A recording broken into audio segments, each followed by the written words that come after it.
Cuba under the slogan "I Say Yes," different popular movements show their support for the new family code.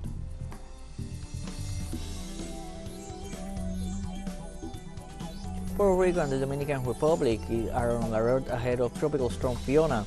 The phenomenon is expected to become a hurricane in the next few hours.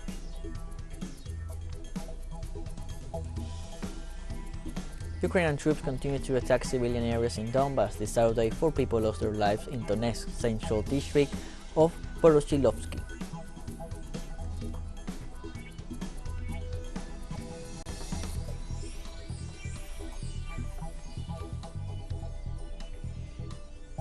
Hello, welcome to From the South. I'm Luis Alberto Matos from the Telesur studios in Havana, Cuba. We begin with the news. In Cuba on Saturday, a day of support for the new Code of Families is celebrated with the I Say Yes caravan. Young people on the island took to the streets on Saturday in support of the family code that will be submitted to a popular referendum on September 25th. Young people expressed their support for a vital statement for Cuba and the defense of the rights of its citizens guaranteed by its revolution. The caravan that left from the floating dock on the Port Avenue of La Habana of the Cuban capital to La Chorrera, it counted with the participation of bicycles, skateboards, scooters, motorcycles, bicycles, cabs, and horse-drawn carriages.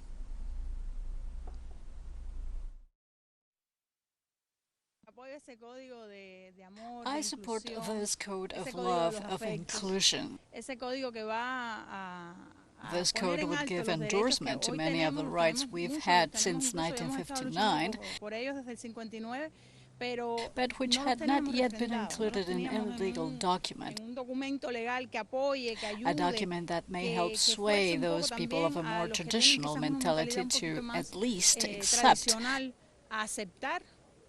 that others have a right to live their lives as they please. Recently, I became a father. This is where I have to be. This is to guarantee the future for my daughter. This is not only about guaranteeing food for her or a group of material things. We have to give her a lot of love. We have to guarantee a future for her. The future is now being guaranteed by the family code with the rights, and not only to my daughter, but also to my mother, who is going to be a grandmother, to a group of people who are in a state of vulnerability, and even to those who have been loving for a long time and who are now at the doors of a great opportunity to validate their rights. In Haiti, popular mobilizations continue in rejection of the sharp increase in fuel prices amid the crisis facing the nation. Haitians continue protesting in the streets of Port-au-Prince, the nation's capital, where disturbances have been reported at schools and other government buildings. There were also demonstrations in front of the headquarters of the United Nations World Food Programme, where some 1,400 tons of food are known to be in storage.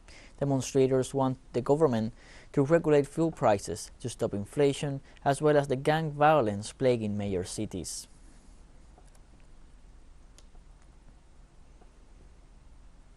In Brazil, presidential candidate Luis Inácio Lula da Silva defended during a campaign event the need to separate the state from the various religious confessions. The leader of the coalition Together for Brazil stated during a meeting with evangelical followers in Rio de Janeiro that the state should not have a religion or a church. Rather, it should guarantee the functioning and religious freedom for all the churches that the people decide to create. The former president stressed the importance of maintaining credibility when occupying governmental positions and emphasized that those who aspire to public office must communicate their intentions to the people. Lula reiterated that during his next government, he will give priority to the protection of the poor.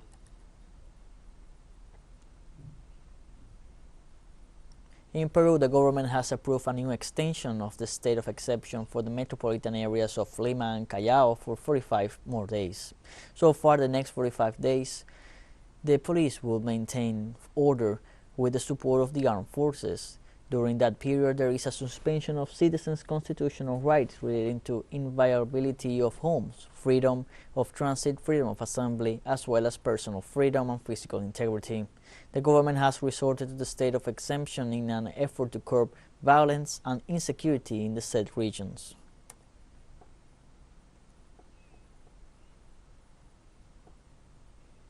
In the United States, a federal judge ruled that a lengthy 2012 congressional report on the Central Intelligence Agency's torture practices must remain classified. The court said the compilation document does not qualify as a public record Therefore, it should not be subjected to the public's right of access because it contains highly classified information about CIA policies and procedures and detention and interrogation practices. The judge further said that if disclosed, the report would compromise national security for outweighing the right to disclosure in the sake of public interest. This comes years after a Democratic senator leaked part of the said document in 2014 as evidence of the brutality exercised on suspects by intelligence officials.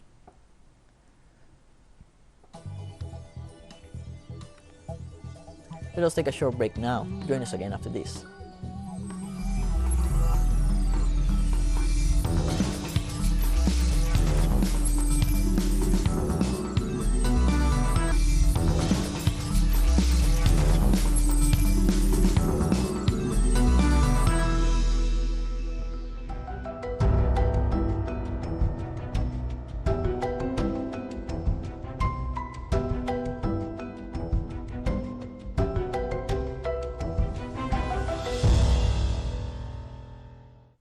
Welcome back from the south.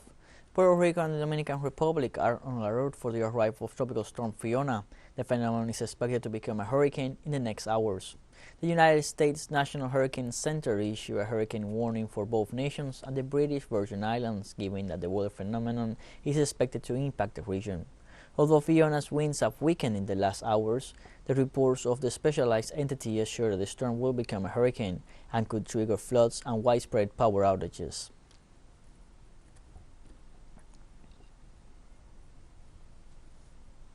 On Friday night, a man died on the island of Guadalupe, swept away along with his house by a rising river during the path of Tropical Storm Fiona.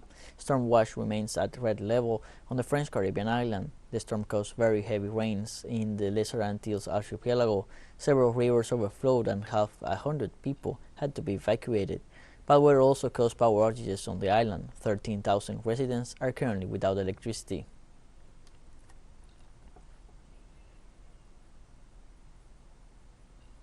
In Italy, torrential rains that affected the center of the country left 11 dead and 2 people missing. The rains continued this weekend in the region of Las Marcas and caused floods and rivers of mud that swept away houses, trees, and road infrastructure, hindering rescue operations, which in some cases have required the use of helicopters. Preliminary reports estimate that some 150 people lost their homes and some areas remain isolated and without water supply.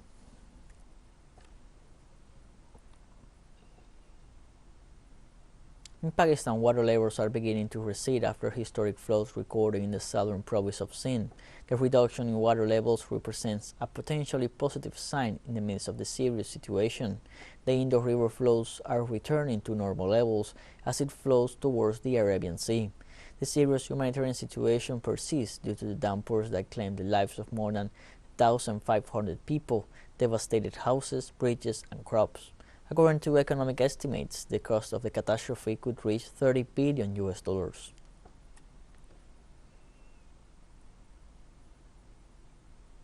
In Taiwan, a 6.6 magnitude earthquake was reported on Saturday off the southeastern coast of the island. According to the United States Geological Service, the earthquake had a depth of at least 10 kilometers and its epicenter was located 91 kilometers from Eugene, located in Taitung County. At the same time, local media reported that the earthquake was felt in different parts of the island, while the Taiwanese Meteorological Bureau issued nationwide alerts about possible disasters. So far, local authorities temporarily suspended the railway transport service and informed that they have had no record of possible fatalities or serious damage to the infrastructures.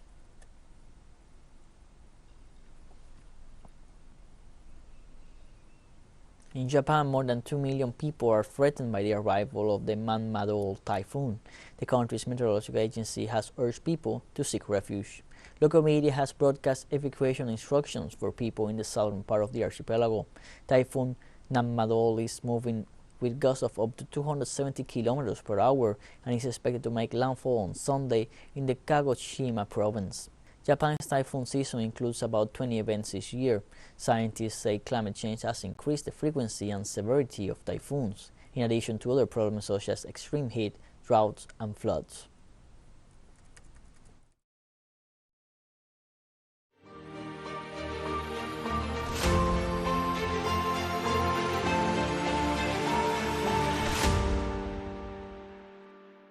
On Saturday, a shell hit an administrative building in Donetsk during shelling of the central district of Voroshilovsky by Ukrainian troops.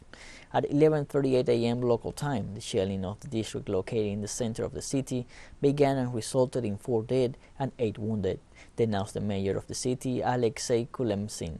It is indicated that projectiles of the French 155mm Caesar howitzer, previously delivered by Paris from the reserve of its infantry forces, were used.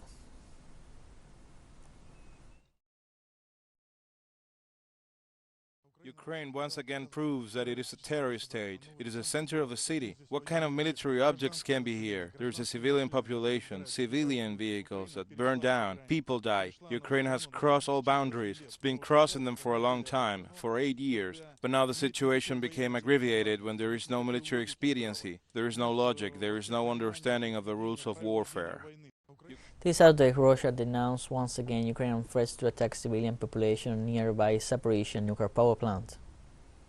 The regime resumed provocations to create a threat of a man-made disaster at the Zaporizhzhia nuclear power plant. Over the past 24 hours, 2 artillery shellings at Volno village and a thermal power substation located in close proximity to a nuclear power plant were detected. In total, 15 artillery shells were fired from the Nikopol area of the Dnipropetrovsk region. Artillery units of the armed forces of Ukraine were suppressed by return fire. The radiation situation at the Zaporizhzhia nuclear power plant remains normal. We have more news coming up after a final short break, so don't go away.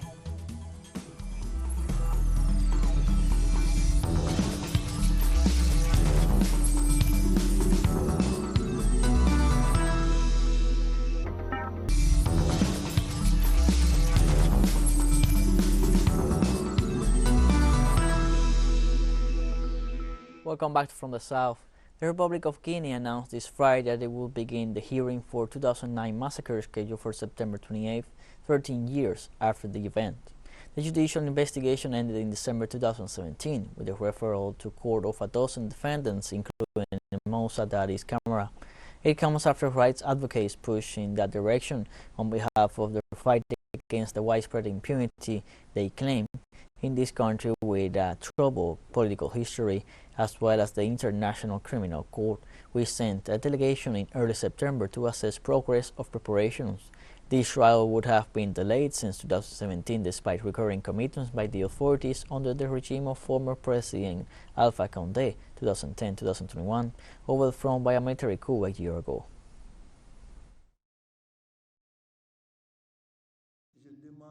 I therefore ask all the actors involved in this process, which is about to begin and has already begun, to ensure that our country can emerge from this process, which will revisit our history, our past, but that we all come out of this process with a new vision of Guinea. I'm very pleased to be able to give my opinion on what happened today with the Minister of Justice in relation to this date that we have waited for so long, which has now been set for next September the 28th.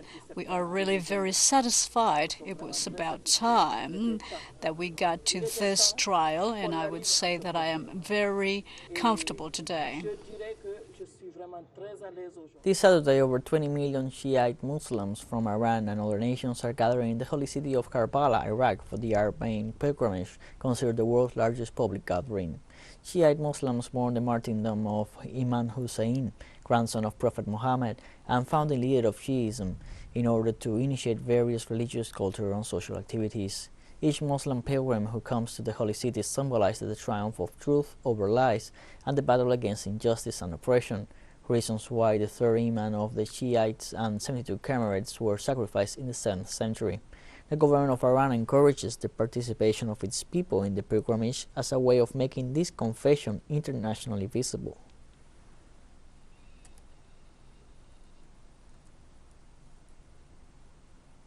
The 4-day Uganda music festival Nyege Nyege is taking place again after 3 years due to COVID-19 pandemic.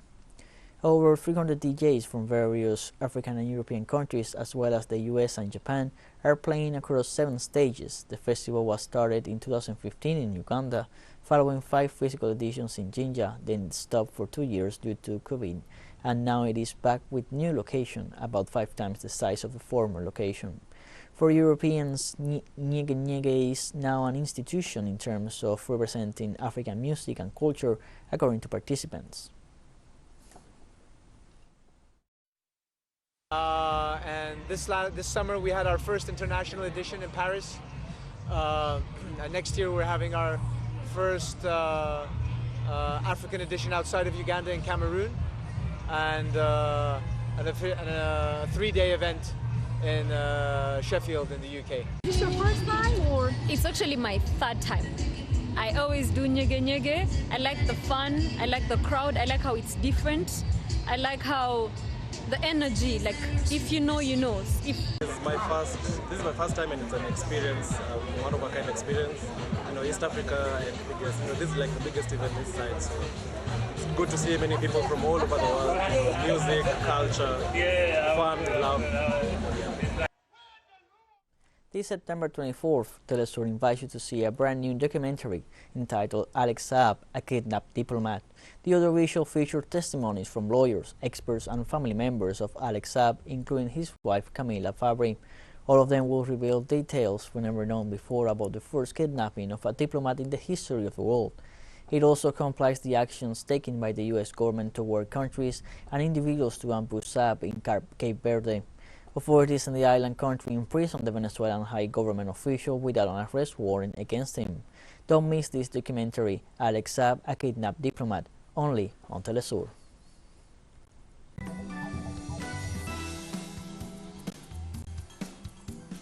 Like this, we have come to the end of this news program. You can find these and many other stories on our website at telesurenglish.net. You can also join us on our social media on Facebook, Twitter, Instagram, and Telegram. And now you can also follow us on TikTok at the account at Telesur English, in which you will be able to see news in different formats, news updates, and much more. For Telesur English, I'm Luis Alberto Matos. Thank you for watching.